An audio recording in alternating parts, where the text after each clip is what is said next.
உச்சி மயில மேகாட்டு கோவிலில கதை ஒன்று நடக்குதம்மா.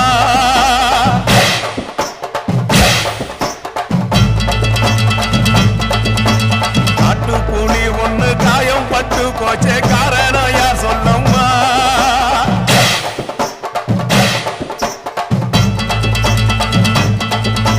சாத்தாவோடு கையில் சத்தம் முழங்கிட தாயணி பொங்கிடம்மா.